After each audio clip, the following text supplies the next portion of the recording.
یہ دیکھیں جناب عمران خان صاحب جو ہیں وہ جانا چاہتے ہیں بنی گالا، یہ دیکھیں جناب عمران خان جانا چاہتے ہیں جناب اسپتال، کیونکہ عمران خان ایک فٹ آدمی ہے، اس نے بعد میں ایکسرسائز کرنی ہے، اور وہ ابھی بھی ڈاکٹرز نے بتایا کہ وہ بہت فٹ تھے عمران خان صاحب جب آئے اسپتال میں، صرف ان کی آنکھ کا ایک ایشو ہے بڑا سیریس، لیکن فزیکلی تو وہ بہت فٹ ہے.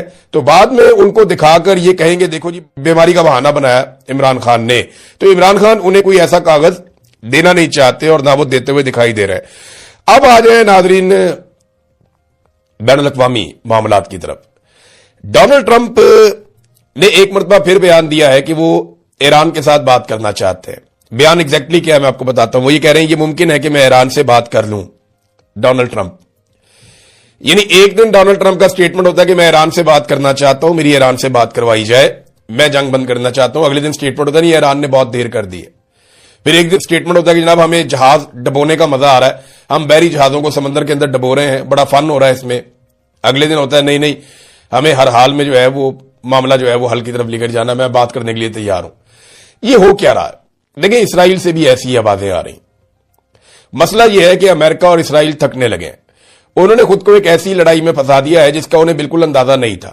امریکی تھنک ٹینکس یہ بتا رہے ہیں کہ امریکن اندازے اور تخمینے غلط ثابت ہوئے کہ ایران کتنی جلدی ڈھیر ہو جائے گا، بلکہ ایران نے حیران کن حد تک ریزیلینس شو کر دی ہے اور اب صورتحال ایران کے کنٹرول میں ہے. انہوں نے لڑائی شروع تو کر دی لیکن اب یہ کمبل کو چھوڑتے ہیں اور کمبل انہیں نہیں چھوڑتا. یہ صورتحال پیدا ہو چکی ہے. اور دوسری جانب جو عراقچی ہیں وزیر خارجہ ایران کے، انہوں نے کیٹیگوریکلی کہا کہ کوئی امکان نہیں ہے کہ امریکہ کے ساتھ ہم بات چیت کریں. اس کی وجہ وہ یہ بتاتے ہیں کہ امریکہ نے ہمیں دھوکہ دیا ہے. ہمارے ساتھ امریکہ کی بات چیت جاری تھی، ہم سے وعدہ کیا گیا کہ امریکہ حملہ نہیں کرے گا، مگر اس کے باوجود حملہ کر دیا گیا تو امریکہ قابل بھروسہ رہا نہیں. دیکھیں ہونی تو بات چیت ہے اور بات چیت کے ذریعے مسئلے کا حل نکلے گا اینڈ میں. تو وہ بات چیت کون کرے گا؟ اب ایران امریکہ کے ساتھ تو بات چیت کرتا نہیں، یعنی امریکہ نے اپنی وہ وقت اور حیثیت کھو دی ہے جو اس کی تھی. اب امریکہ بات کس سے کرے گا؟ رشیا سے، چائنا سے، ترکی سے، پاکستان سے بات کر سکتا ہے. پاکستان امریکی نمائندے کے طور پہ ایران سے بات چیت کر سکتا ہے. وہ کیسے؟ شہباز شریف صاحب کو ایک دن پہلے اجازت دی گئی اور انہوں نے سب سے پہلے جو ہے وہ نئے سپریم لیڈر کو مبارکباد دی. نئے سپریم لیڈر کے بارے میں اطلاعات ہیں کہ وہ زخمی ہیں لیکن وہ محفوظ ہیں اور کوئی زیادہ بڑا مسئلہ نہیں ہے، لیکن ان کے بارے میں یہ اطلاعات ایران میں سے آ رہی ہیں کہ وہ زخمی ہیں. اب شہباز شریف نے پہلے نئے سپریم لیڈر کو مبارکباد دی اور پھر ایرانی صدر سے آج بات بھی کی ہے. ایرانی صدر سے شہباز شریف نے جو بات کی وہ زیادہ ڈیٹیل میں تو رپورٹ نہیں ہوئی، لیکن انہوں نے کہا جی کہ ایران کا خطے کے دیگر ممالک کے ساتھ کسی تنازع میں پڑنے کا کوئی ارادہ نہیں ہے. عالمی برادری جنگ کے ذمہ داروں پر توجہ نہیں دیتی تو عالمی نظام اور سیکیورٹی کو سنگین خطرات ہو سکتے ہیں. ایران کا خطے کے دیگر ممالک کے ساتھ کسی تنازع میں پڑنے کا کوئی ارادہ نہیں ہے. تو یہ جناب بات چیت ہوئی. شہباز شریف نے کیا کہا یہ ہمارے سامنے نہیں آیا، لیکن شہباز شریف نے یہی کہا ہوگا کہ سعودی عرب ہماری مجبوری ہے، ہمارا ان کے ساتھ معاہدہ ہے، تو آپ سعودی عرب کو نہ ماریں، آپ ان کے ساتھ نہ لڑیں. پاکستان بڑی عجیب سچویشن میں پھنس گیا ہے، ان کے اوپر سعودی عرب کا بھی دباؤ ہے، ایران سے نہ لڑنے کے لیے پاکستان کے اندر سے بھی دباؤ ہے. ڈونلڈ ٹرمپ کی جانب سے بھی اب ایک حکم نامہ ایسا لگتا ہے کہ آ گیا ہے کہ اب یہ رابطے کر رہے ہیں ایرانی قیادت سے تاکہ کل کو امریکن بہاف کے اوپر یہ ایران کے ساتھ مذاکرات یا بات چیت کر سکیں. وہ اپنے کچھ گڈ کاپ بھی رکھتے ہیں، بیڈ کاپ گڈ کاپ کھیلتے ہیں نا، تو وہ یہی طریقہ ہے کہ پاکستان ایک ایسا وفادار ملک ہے یا پاکستانی جو سیاسی قیادت ہے یا وہ اتنی اچھی وفادار ہے ڈونلڈ ٹرمپ کی. ڈونلڈ ٹرمپ کو یہ لگتا ہے کہ اگر یہ ایران کے ساتھ رابطے میں رہیں گے تو ہمارا ایک راستہ کھلا رہے گا. بہرحال عراقچی نے تو منع کر دیا کہ مذاکرات کا امکان نہیں ہے. ناظرین اسرائیل کی اب حالت میں آپ کو بتاتا ہوں. اسرائیل کی حالت یہ ہے، آپ کو اس ٹویٹ میں نظر آ جائے گی. پہلی مرتبہ اسرائیلی فورن منسٹری انہوں نے ایک ٹویٹ کیا ہے اور اس میں یہ لکھتے ہیں The Iranian regime is firing cluster bombs at Israeli civilians. Their deliberate and repeated use against civilians shows that the Iranian terror regime is seeking to maximize civilian deaths and harm.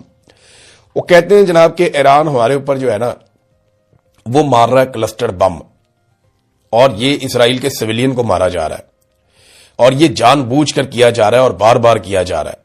اور یہ شو کرتا ہے کہ ایران زیادہ تر جو ہے وہ سویلینز کو نشانہ بنانا چاہتا ہے. یہ اسرائیل کہہ رہا ہے. ساتھ اس نے بتایا کہ یہ تصویر لگا کے کلسٹر بم ہوتا کیا ہے کہ جناب وہ بیلسٹک میزائل ہوتا ہے، وہ کس طریقے سے اس کے اندر سے بم نکلتے ہیں، وار ہیڈ کیسے نکلتے ہیں، پھر کیسے وہ ملٹیپل بموں میں تبدیل ہو جاتا ہے اور کس طریقے سے وہ تباہی پھیلاتا ہے۔ یہ 3 مرحلوں میں انہوں نے بتایا، ایک باقاعدہ پورا پوسٹر بھی جاری کیا ہے۔ دیکھیں اسرائیل کے منہ سے نا سویلین کا لفظ اچھا نہیں لگتا، اسرائیل یہ ورڈ بول ہی نہیں سکتا۔ اسرائیل نے اپنے سویلین کو محفوظ رکھنے کے لیے زیر زمین بنکرز بھی بنائے، سب کیا۔ دیکھیں سویلین کا نقصان دنیا میں کہیں بھی ہو، میں مذمت کر سکتا ہوں، آپ کر سکتے ہیں، دنیا کے وہ ممالک کر سکتے ہیں جنہوں نے سویلینز کے اوپر اٹیک نہیں کیا، وہ لوگ کر سکتے ہیں جو سویلینز کے لیے آواز اٹھاتے ہیں، جو ہیومن رائٹس کے لیے کام کرتے ہیں، لیکن اسرائیل کبھی بھی سویلینز کے لیے آواز اٹھانے کا حق نہیں رکھتا، وہ اپنا یہ حق کھو بیٹھا ہے۔ اس کی وجہ میں آپ کو بتاتا ہوں، اخلاقی جواز ہی نہیں ہے۔ 20,000 بچے انہوں نے حال ہی میں شہید کیے ہیں غزہ میں، صرف غزہ میں 20,000 معصوم بچے انہوں نے شہید کیے ہیں، جن میں دودھ پیتے بچے بھی شامل تھے۔ ان کی تصاویر آپ روز کی بنیاد پر دیکھتے رہیں، روزانہ کی بنیاد پہ۔ 33,000 خواتین انہوں نے شہید کی ہیں غزہ میں، یعنی 53,000 صرف خواتین اور بچے ہیں جنہیں اسرائیل نے غزہ میں شہید کیا ہے۔ اتنی بڑی تعداد ہے، وہ کیسے کہہ سکتے ہیں کہ سویلین کا نقصان ایران کر رہا ہے؟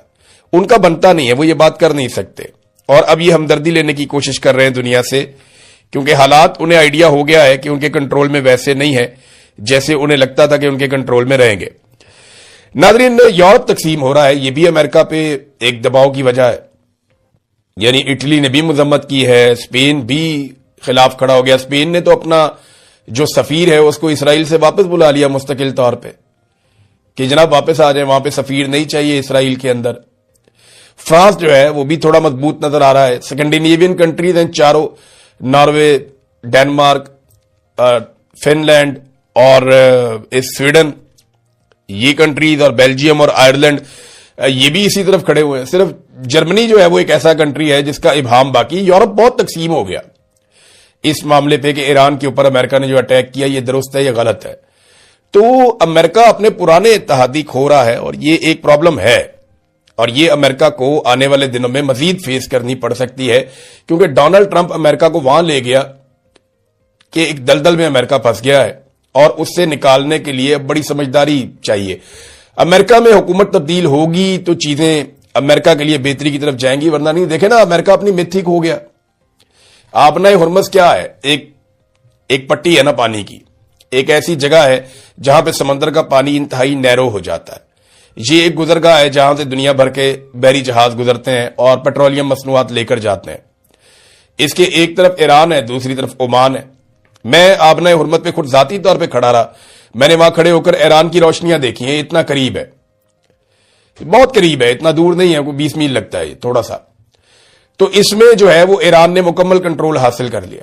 اب امریکہ سپر پاور کہلانے کے باوجود اپنے سارے اتحادیوں کو لے کر یہ آبنائے ہرمز نہیں کھلوا پا رہا۔ چائنا وہاں سے ابھی تک لے کر چلا گیا ایران سے 11 ملین بیرل تیل، اور آبنائے ہرمز باقی دنیا کے لیے بند ہے۔ ابھی اطلاع آ رہی ہے کہ بنگلہ دیش نے درخواست کی ہے، تو بنگلہ دیش کے لیے آبنائے ہرمز کو کھول دیا ہے ایران نے کہ آپ یہاں سے اپنے جہاز لے جا سکتے ہیں۔ تو رشیا، چائنا، بنگلہ دیش، جن کو وہ چاہتے ہیں ان کو وہ الاؤ کرتے ہیں، اور جن کو وہ نہیں چاہتے ان کو وہ الاؤ نہیں کرتے۔ یہ ایران کا مکمل کنٹرول اور بالادستی ہے آبنائے ہرمز پہ۔